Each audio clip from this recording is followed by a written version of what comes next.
India TV YouTube channel को subscribe करें और बेल आइकन दबाएं।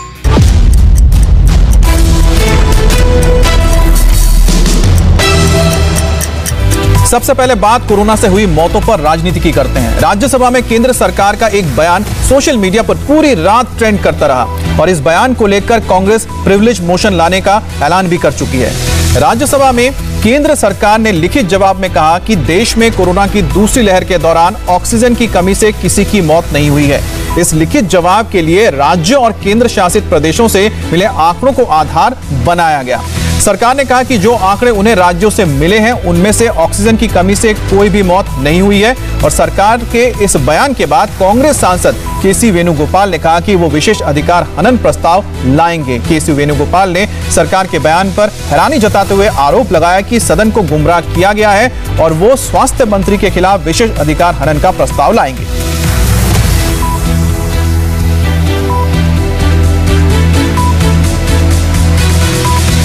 कांग्रेस के सांसद केसी वेणुगोपाल के सवाल के जवाब में सरकार ने जो जवाब दिया उस पर कड़ी प्रतिक्रियाएं भी आई हैं। हालांकि इसी जवाब में आगे सरकार ने यह भी कहा कि अगर तीसरी लहर आती है तो ऑक्सीजन की जरूरत पड़ेगी। इस पर प्रतिक्रियाएं आपको दिखाएंगे, लेकिन पहले आपको ये सवाल और सरकार का पूरा जवाब दिखाते हैं कि सवाल कांग्रेस के केसी वेणुगोपाल ने क्या पूछा था। वेणुगोपाल ने सरकार से जानना चाहा था कि क्या यह सच है कि कोरोना की दूसरी लहर में ऑक्सीजन की कमी के कारण सैकड़ों और अस्पतालों में बड़ी संख्या में कोविड-19 रोगियों की मौत हुई है।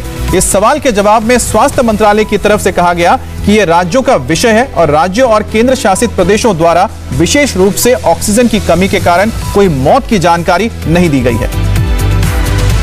कांग्रेस नेता राहुल गांधी ने सरकार के इस जवाब को फौरन लपका और घेरना शुरू कर दिया। राहुल ने ट्वीट करके कहा, सिर्फ ऑक्सीजन की कमी नहीं थी, संवेदनशीलता और सत्य की भारी कमी तब भी थी, आज भी है।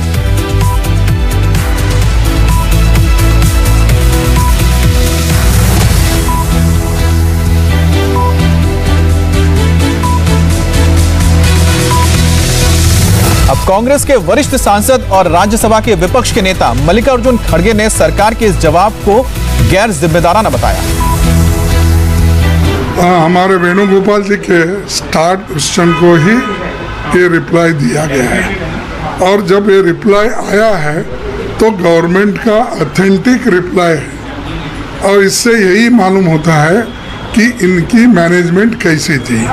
और आप सभी लोग जानते हैं, टीवी में, मीडिया में, सब जगह देखे, ऑक्सीजन के कमी के वजह से कईयों हॉस्पिटल्स मरीजों को वापस भेजे हैं, कोई मरीज तड़पते वही मर गया।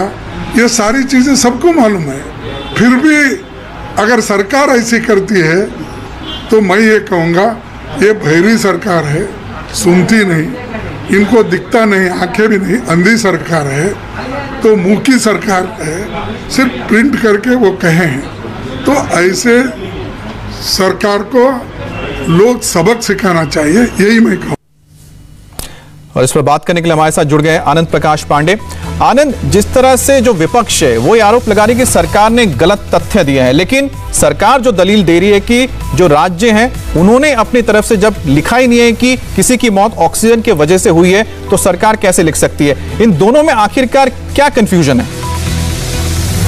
जी बिल्कुल, जिसने भी वो लंबी लंबी कतारें देखी है ऑक्सीजन सिलेंडर्स के लिए और मरीजों के परिजनों को ऑक्सीजन सिलेंडर्स के लिए भागते दौड़ते देखा है, रोते बिलखते देखा है, उनको जाहिर तौर पे इस जवाब पे भरोसा नहीं होगा, क्योंकि बहुत सारी मौतें हुई है जिसके बारे में बताया गया कि वो ऑक्सीजन की कमी से हुई है। लेकिन स्वास्थ्य जो है वो राज्य सरकार का विषय है, यानी कि इसमें केंद्र सरकार सिर्फ वही आंकड़े छाप सकती है जो राज्य सरकार की तरफ से उनको रिपोर्ट किए जाते हैं। तो ऐसे में राज्य सरकारों ने अगर अपने अपने राज्यों में इस बात को स्वीकार नहीं किया है कि ऑक्सीजन से एक भी मौत नहीं हुई, तो केंद्र सरकार वही आंकड़े देगी जो राज्य सरकार ने उनको दिया है, क्योंकि स्वास्थ्य जो है वो स्टेट का सब्जेक्ट है। और यही वजह है कि सरकार की तरफ से कहा जा रहा है कि हमने तो सिर्फ वही आंकड़े छापे जो हमें राज्य सरकारों ने दिया है। अगर राज्य सरकार ये मान रही है कि ऑक्सीजन की कमी से एक भी मौत नहीं हुई उनके राज्यों में, तो केंद्र सरकार अपनी तरफ से कुछ नहीं कर सकती। हाँ, ये जरूर है कि जवाब जरूर अधूरा लगता है, जो हम देखते हैं कि दूसरी लहर में लंबी लंबी कतारें लगी ऑक्सीजन सिलेंडर्स के लिए, कई घंटों लोग। लेकिन जाहिर सी बात है कि अगर राज्य ये नहीं बता रहे हैं कि उनके वहां पर मौतें ऑक्सीजन की वजह से हुई है, तो फिर केंद्र सरकार कैसे उसको आगे दे सकती है? ये भी एक बड़ा सवाल है। हैरानी की बात यह है कि कांग्रेस इस मुद्दे पर सियासत कर रही है, लेकिन छत्तीसगढ़ में खुद इनकी सरकार के स्वास्थ्य मंत्री का दावा है कि उनके राज्य में ऑक्सीजन की कमी से एक भी मरीज की मौत नहीं हुई है। छत्तीसगढ़ के स्वास्थ्य मंत्री टी.एस. सिंहदेव ने दावा किया कि छत्तीसगढ़ में ऑक्सीजन की कमी से एक भी मौत नहीं हुई है और उनका बयान ठीक उसी लाइन पर है जिस लाइन पर केंद्र सरकार का राज्यसभा में जवाब है। जहां तक छत्तीसगढ़ का सवाल है, ये सही है कि ऑक्सीजन से रिपोर्टेड कमी के चलते रिपोर्टेड डेथ्स नहीं है। हम सरप्लस स्टेट रहे और प्रबंधन में कहीं ना कहीं लास्ट मिनट में कोई कहीं बैकअप कैसा था क्या नहीं था, 2-4 मिनट का भी ऑफ हुआ हो, वरना ऑक्सीजन की कमी से डेथ छत्तीसगढ़ में रिकॉर्डेड नहीं है। ये तो सही है।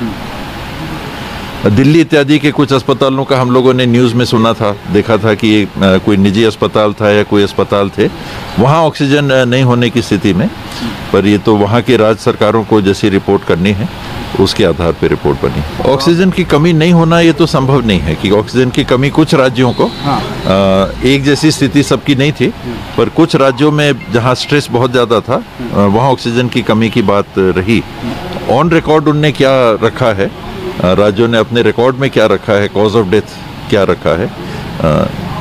अमूमन ये माना जाता है कॉज ऑफ डेथ 2 कारण से होता है, एक पल्मोनरी फेलियर और दूसरा कार्डियक फेलियर। तो ये 2 ही होते हैं इसमें, कोविड से रिलेटेड, ऑक्सीजन से रिलेटेड पल्मोनरी फेलियर है। तो उन्होंने पल्मोनरी फेलियर रिकॉर्ड किया होगा, कारण ऑक्सीजन की कमी के कारण हुआ या अन्य कारण से हुआ, ये बारीकियां रहती हैं। आनंद, जिस तरह से छत्तीसगढ़ के जो स्वास्थ्य मंत्री, जो कांग्रेस के स्वास्थ्य मंत्री है, उन्होंने तो साफ कह दिया कि उनके राज्य में कोई भी मौत ऑक्सीजन की वजह से नहीं हुई है, तो ऐसे में तो कांग्रेस के ऊपर अपने आप ही सवाल खड़ा हो जाता है, क्योंकि उनकी तो और भी राज्य जैसे महाराष्ट्र है, राजस्थान, यहाँ पर भी उनकी सरकार है, किसी ने भी तो रिपोर्ट नहीं किया डेथ कि ऑक्सीजन की वजह से हुई है। बिल्कुल, जो आंकड़े केंद्र सरकार को दिए जाते हैं, केंद्र सरकार उन्हीं को पब्लिश करती है। जो भी पार्लियामेंट में कोई भी सवाल आता है तो उसके लिए बाकायदा उस सवाल से संबंधित जो अधिकारी होते हैं, जो स्टेट गवर्नमेंट्स होती है, उनसे वो आंकड़े मंगाए जाते हैं। अगर किसी भी स्टेट ने ये स्वीकार नहीं किया है कि उनके यहाँ ऑक्सीजन से एक भी मौत हुई है, तो आखिर केंद्र सरकार अपनी तरफ से ये जवाब नहीं दे सकती और ये स्वीकार नहीं कर सकती।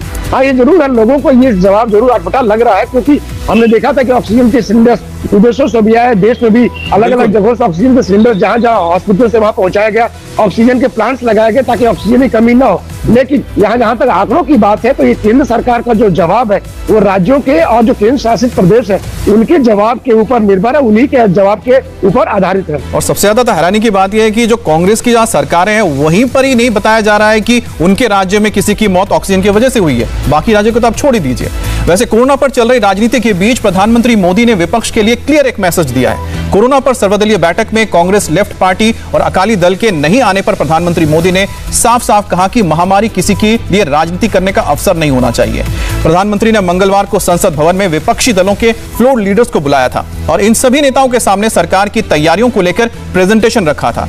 कांग्रेस मीटिंग में शामिल न होने के बहाने तलाशती रही और आखिरकार यह कहकर नहीं आई कि पहले इस पर चर्चा होनी चाहिए, फिर प्रेजेंटेशन देंगे।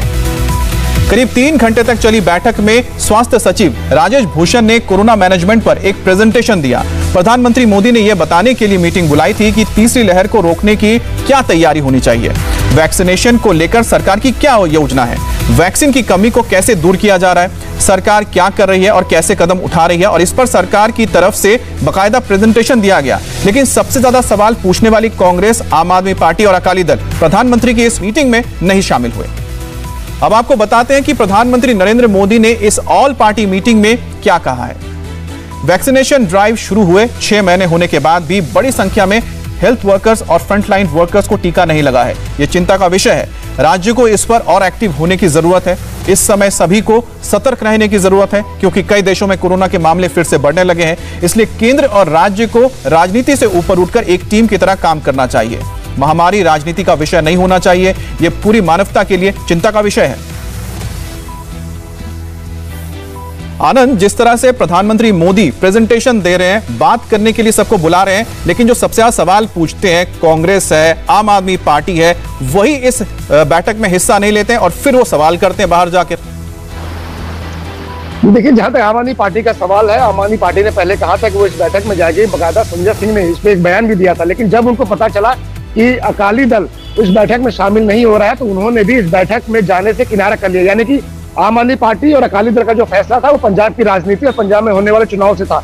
और रही बात कांग्रेस की, तो कांग्रेस को भी समझना चाहिए कि जो बैठक थी, जो प्रेजेंटेशन था पीएम का, वो सिर्फ दूसरी लहर को नहीं था, इसका सीधा असर और इसका सीधा समझ आने वाली तीसरी लहर से था।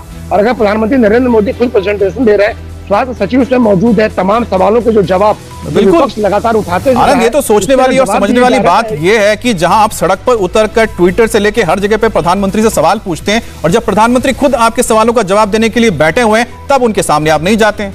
यह अद्भुत चीज है। बहुत बहुत शुक्रिया आपका।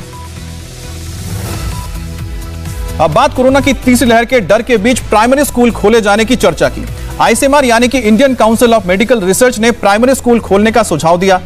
आईसीएमआर ने कहा है कि पहले प्राइमरी स्कूल और उसके बाद सेकेंडरी स्कूल खोले जाने चाहिए। हालांकि यह फैसला डिस्ट्रिक्ट और स्टेट लेवल पर लिया जाएगा और दूसरे कई फैक्टर्स को भी देखा जाएगा। आईसीएमआर की सलाह है कि स्कूल से जुड़े सभी लोगों को वैक्सीन लगाना सुनिश्चित किया जाए। वहां के टेस्ट पॉजिटिविटी रेट और पब्लिक हेल्थ सिचुएशन को ध्यान में लेने के बाद ही फैसला किया जाए कि स्कूल खुलेगा या नहीं खुलेगा। इससे पहले सोमवार को एम्स के डायरेक्टर डॉक्टर रणदीप गुलेरिया ने भी सलाह दी थी कि जिन जिलों में कोरोना का संक्रमण कम हो गया है, वहां पर अलग अलग चरणों में स्कूल खोले जा सकते हैं।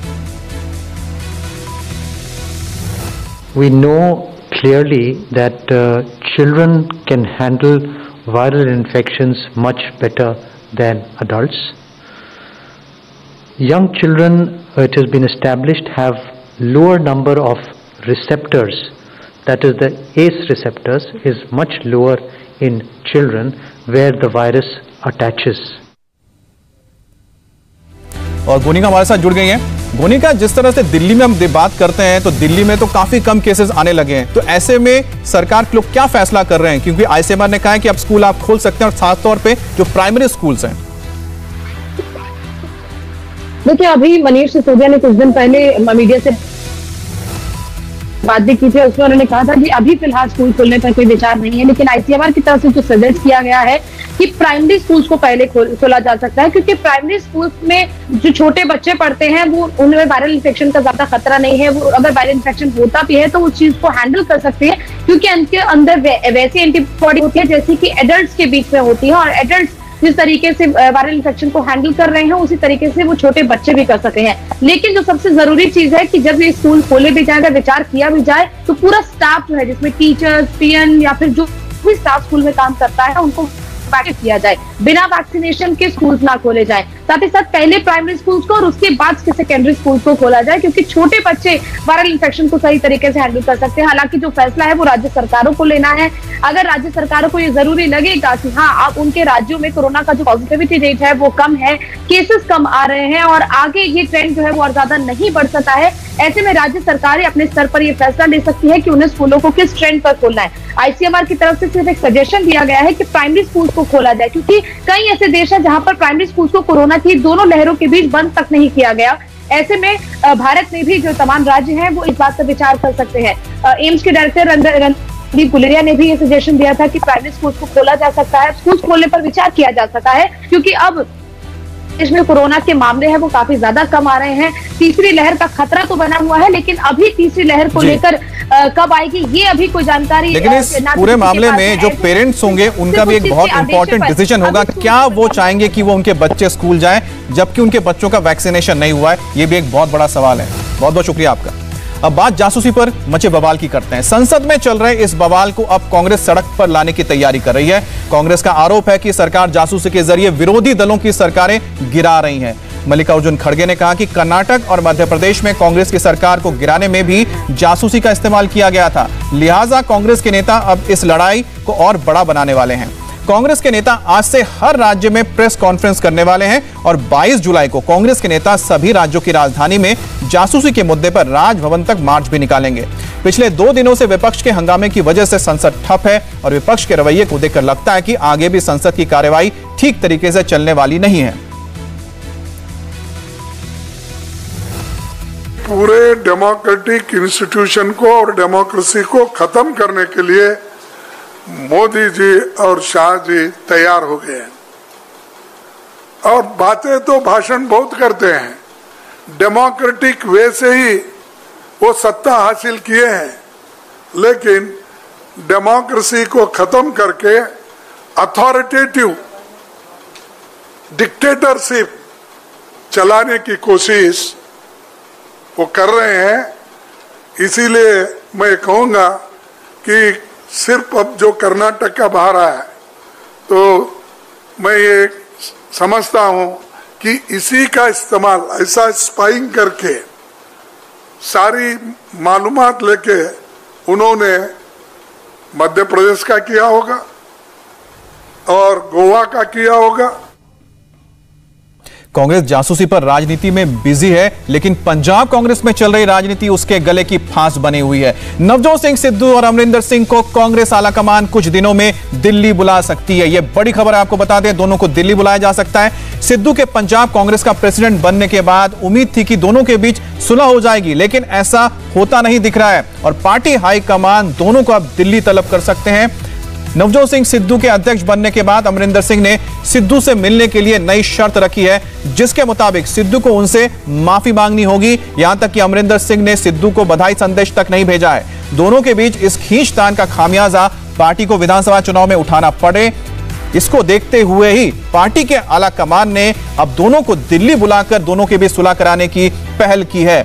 सिद्धू बनाम कैप्टन की जंग के बीच छिड़े वॉर का नेक्स्ट चैप्टर अब ओपन हो गया है। पहले ट्वीट देखिए, फिर इलेक्शन के मुहाने कांग्रेस के भीतर चल रही रार की पूरी इनसाइड स्टोरी भी आपको बताएंगे।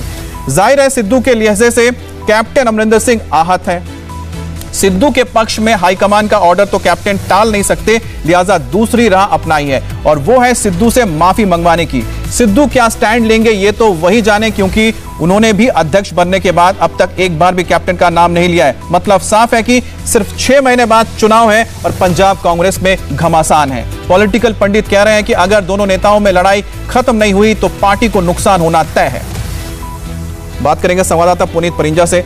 पुनीत, आखिरकार दोनों के बीच सुलह नहीं हो रही है, ऐसे में हाईकमान ने तो बुलाया है, लेकिन क्या कोई बात बन पाएगी? क्या है जमीन पर? देखिए, जाहिर तौर पर जिस तरह से लगातार जब से नवजोत सिंह सिद्धू ने प्रदेश अध्यक्ष का कार्यभार संभाला है, उसके बाद से दोनों के बीच में जो तकरार है वो और ज्यादा बढ़ती जा रही है। पहले तो सिर्फ खबरें आ रही थी, लेकिन कल कैप्टन अमरिंदर सिंह ने जिस तरह से ट्वीट किया, उसके बाद तो ये पुष्टि हो गई कि कैप्टन अमरिंदर सिंह तब तक उनसे बात नहीं करेंगे।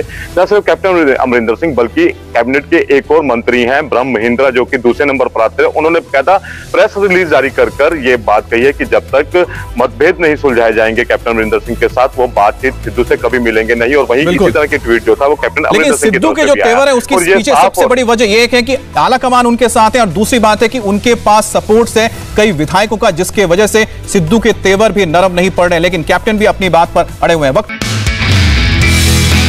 नमस्ते, मैं हूं मीनाक्षी जोशी। वीडियो और खबरों से अपडेट रहने के लिए India TV YouTube channel subscribe करें, बेल आइकन दबाना ना भूलें। जुड़े रहें इंडिया टीवी के साथ।